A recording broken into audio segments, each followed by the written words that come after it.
It is the last division preview I have for you. I got them all out at least on opening day, so plus A+ for me. We're breaking down the Southeast for the last one. And of course, number one is the Miami Heat. Whether they three-peat or not, I think it's doubtful. Whether they win the Eastern Conference again, I think it's likely. Um, Based on how they're handling Chicago tonight, I think they look like the better team right now, but it's a long season. So I am picking the Heat to win the Eastern Conference as well as the Southeast Division. Of course, LeBron, he's good as always. Dwayne Wade is a little bit he's fading a little bit, but I think if he stays healthy, they'll be excellent. Chris Bosh, as long as he stays inside, he's solid. And then Udonis Haslem, Mario Chalmers, Ray Allen, they're all good role players. But what this team is going to be based around is if LeBron can carry him like he has in years past, and I think he'll be able to. Second, it drops off significantly. The rest of the teams are mediocre at best. They're not terrible, but they're mediocre. Leading the pack, though, would be the Atlanta Hawks.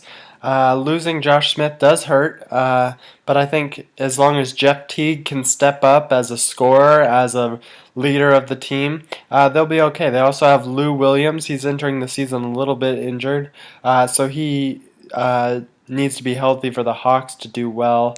Damari Carroll's a little bit of an unknown at small forward, so we'll see how he plays out. Paul Millsap and Al Horford are great. Is a great combo down low. Both can be double-double players. Millsap's a great replacement for Josh Smith. I know they wanted to be a little bit more physical, and Millsap does that.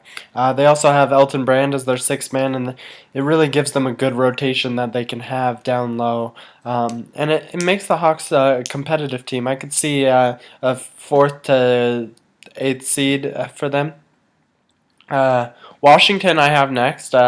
The Wizards have had their health problems in the past, and that's one of the big concerns going to the season is if John Wall and Nene can stay healthy. And if they can, this team is actually a really, really well-built team. They have Bradley Beal at shooting guard. He has had a fantastic preseason. He's a great scorer, and that's really going to help the Wizards and help keep the pressure off John Wall. They have Trevor Ariza as a solid defender at small forward, and he'll be solid again, and that's a good person to have on your team. Rounding out the lineup, they have Kevin Seraphin, and he can be a double-double guy for them, and that'll maybe push them into the playoffs if Seraphin can do that. They also have Trevor Booker as their sixth man, and he's a really solid sixth man. And this team is not as bad as people make them out to be. They're very solid, and if they can stay healthy, this will be a playoff team. Fourth, I have Charlotte Bobcats. I just think they're gonna be okay this year. They're gonna be a little bit better than last. They have Kemba Walker and Ramon Sessions at their point guard position. Kemba Walker needs to be a little bit more efficient, and Sessions is a great veteran off the bench. So it's a solid point guard duo, and that's something to build around for the Bobcats. They also have Gerald Henderson at shooting guard, and he's all right. He adds a little bit of scoring to the team, and with Kid Gilchrist being more of a defensive player at small forward, that it helps that Henderson can score a little bit.